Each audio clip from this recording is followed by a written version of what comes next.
Welcome back to Rink Rap right here at foreverblueshirts.com. I'm Jim Cerny. He is Greg Wyshynski of ESPN, all things ESPN hockey. Greg, really appreciate a few minutes today. I know how super busy you are, pulled in all different directions with the playoffs and coaches and GMs and hirings and free agency draft on the way. So in short, thank you very much for a few minutes.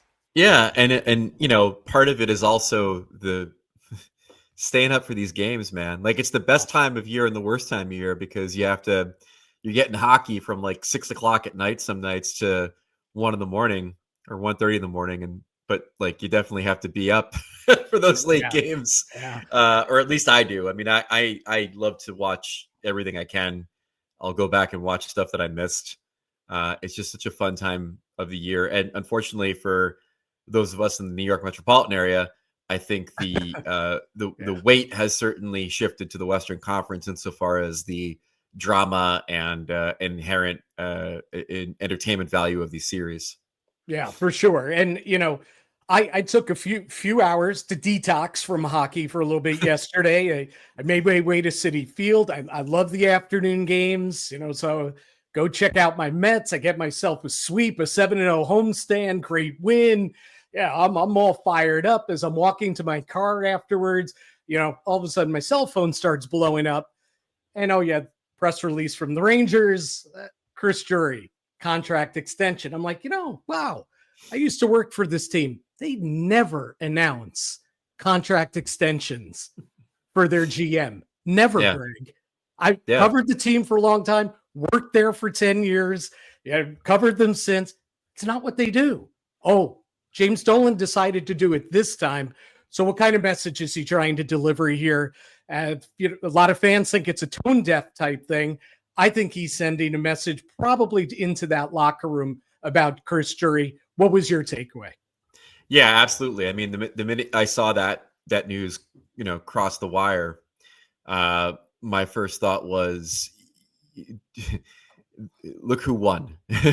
Yeah. Like, I mean, exactly. If there was any thought that the players through their postseason comments, and again, you can't separate this news from what those guys were saying after the season about the lack of communication within the organization, about the impact that Drury's approach to Barclay Goodrow and Jacob Trouba had in the locker room. And then putting, Chris Kreider's name in the memo famously in December. I think it was December or November, one of the two. Like, you can't separate that from the Rangers being so public in announcing a multi-year contract extension for their general manager, coming off a season in which they precipitously fell from the President's Trophy to becoming a non-playoff team. So, like, the fact that they did this is a shot across the bow at the locker room to say, you should know who's in charge. You should all fall in line, and the squeaky wheels will certainly be rolled out of the locker room before next season. Right. And I totally agree with that. And especially coming out of Breakup Day Monday. And I know you were there. I have watched all the interviews, rewatched them, kind of like you say, how you go back and watch games. I've rewatched the interviews because I wanted to make sure I was getting it right, because my initial reaction was, man, this is a whiny bunch. Seriously. And they played like a whiny bunch this season. But that was my vibe. So I went back and I listened to it, and yeah, sure, there was accountability, oh, my fault this, our fault that, but it kept circling back to, the take that, boy, this wouldn't have happened if this had been handled better by the general manager and communication was better. I don't know. You were there. What was your takeaway from the vibe? I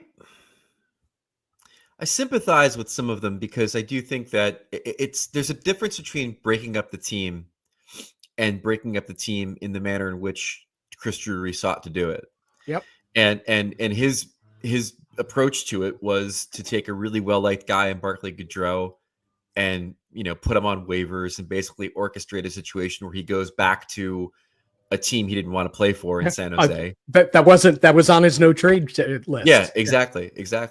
And then in the Trouba situation, it's basically cutting the legs out from under your captain. I mean, and that's, again, they used waivers to ship him out, or to the threat of waivers to ship him out to Anaheim ultimately. But the big problem that the room had with the Trouba situation was the attempt to strong arm him in the summer, and the knowledge that his time in New York was basically over, basically cutting the legs out from under him as the captain. And that was something that a few players had talked about, Adam Fox being one of them, I think, if memory serves. So like the way that they went about trying to transition away from some of these players and create more room under the cap, I got no problem with the Rangers being insulted by it. I got no problem with them having a problem with it. And I have no problem with them identifying the fact that these things, and they'll throw putting Kreider's name in the memo as well, really knocked the team off kilter.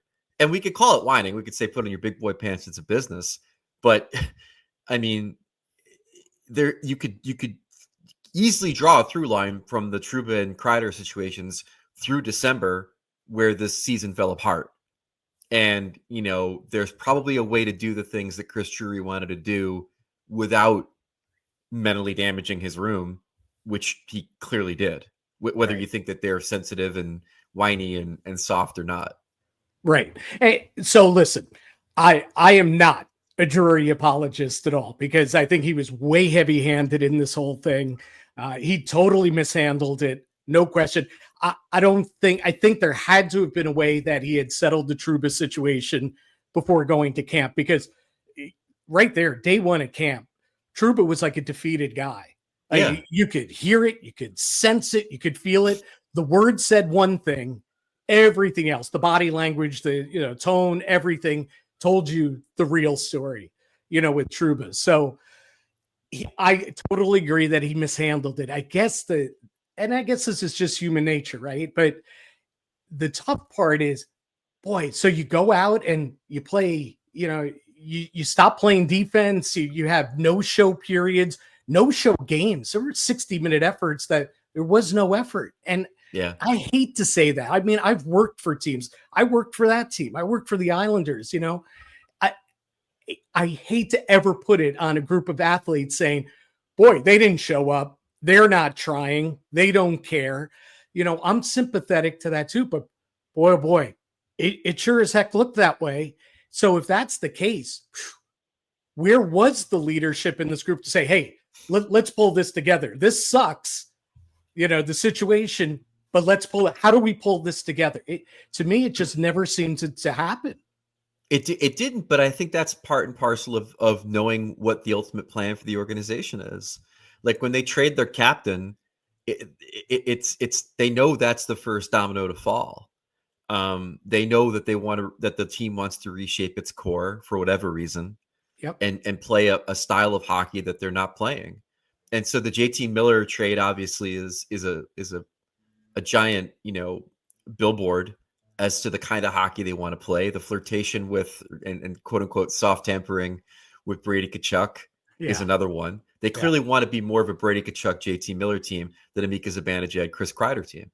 And so when your best, most veteran players, your biggest leaders in the locker room know inevitably that their time in New York is basically over, whether it's going to be now or this summer, because they're going to change the core, it's dead man walking. It's hard to really kind of like get fired up and be like, let's go get them, boys, when you're going to have to figure out where your kids are going to go to school. Right.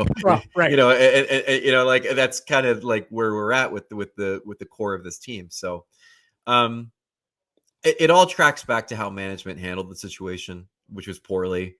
But ultimately, now they're going to have the chance to really do the thing they want to do and reshape the roster and bring in a coach that's going to, maybe last more than 2 seasons and go from there and see if that's ultimately where the Rangers needed to go after they're, falling short of playing for a cup. Now, there's no right or wrong answer to this. We don't know. We can't get inside his head. He certainly hasn't said publicly. But you think all this, and as you called it, the shot across the bow, basically, from the owner saying, hey, Chris Drury's not going anywhere. So Mika Zibanejad has control, over his situation, a complete no move clause. So are they making it as difficult as possible for him to want to stay here?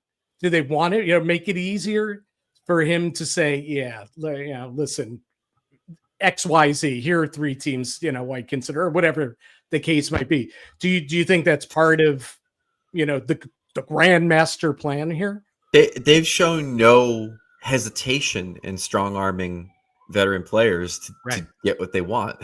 So, I mean, like, it's all on the table, whether, the waiver situations that they've used in the past, or, what your playing time could ultimately look like. There's a number of ways to kind of take it to make someone feel uncomfortable enough to bend to the will of the team as far as trying to move them off the cap. And I think the Rangers have shown that even, with players that were the captaincy for this team, that they're going to be comfortable in trying to just do what they need to do to get what they want. Yeah. So, okay. So let's say they're able to move Mika, let's say Kreider to, who knows what Keandre Miller's future is. I tend to think that they'll stick with him, but that's no guarantee either with his, career arc of up, down, up, down, up, down within the season, much less year to year. There could be a lot of change here. Who do you think they might target this offseason, whether it be trades, whether it be free agency? Obviously, they have to open up cap room by trading some of these guys away. Who's a fit here? Is it the Sam Bennett's, Trent Fredericks of the world?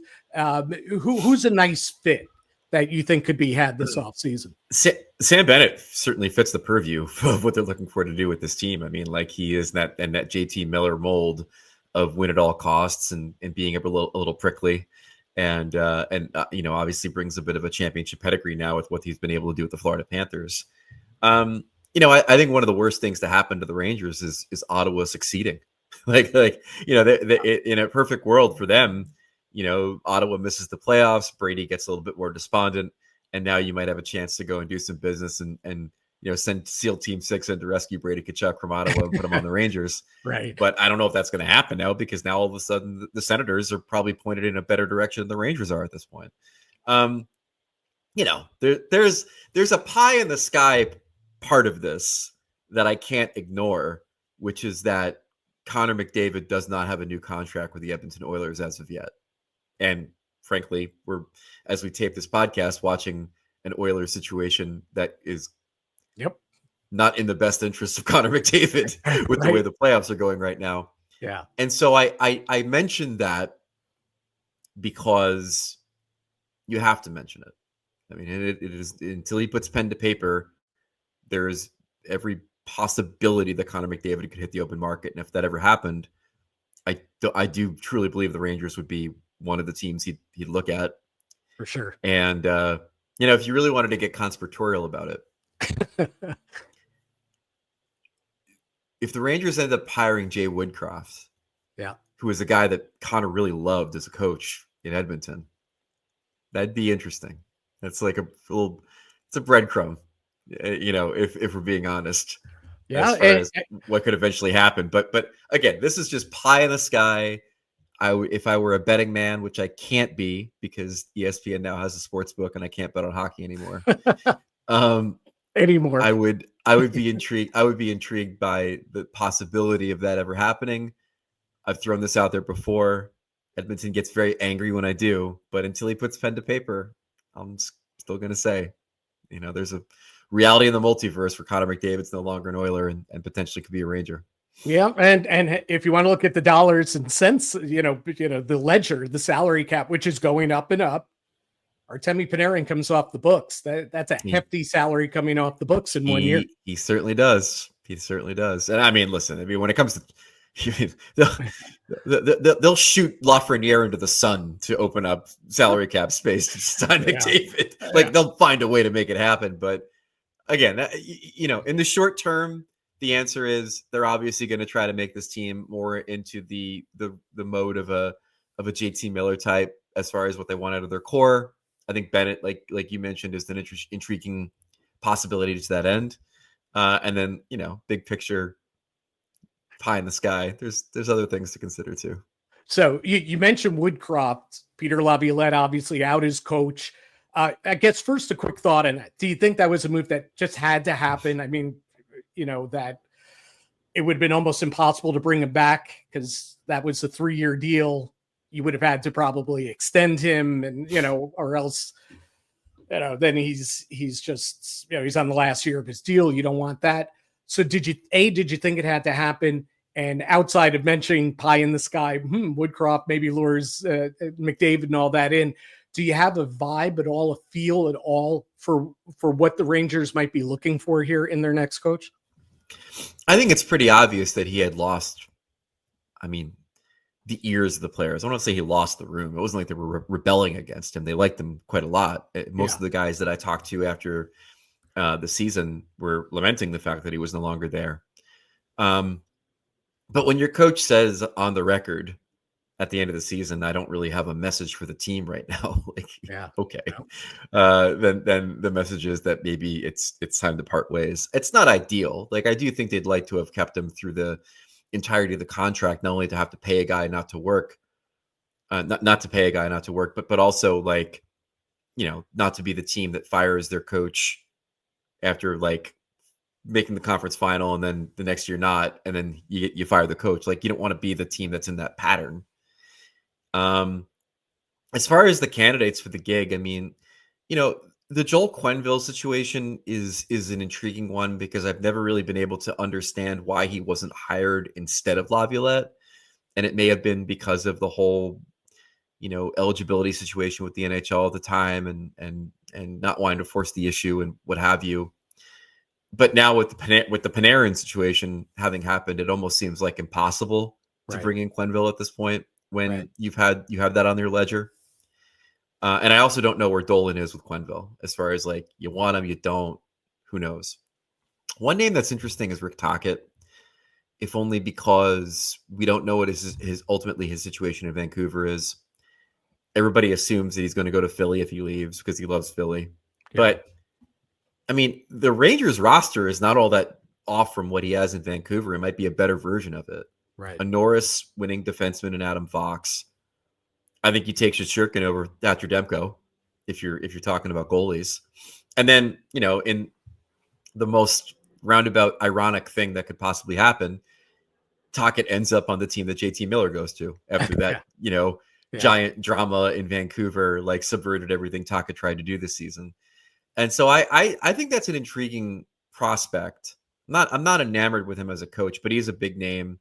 And he would be interesting in that spot if he becomes available. Yeah. And just a quick thought. I brought up the name before.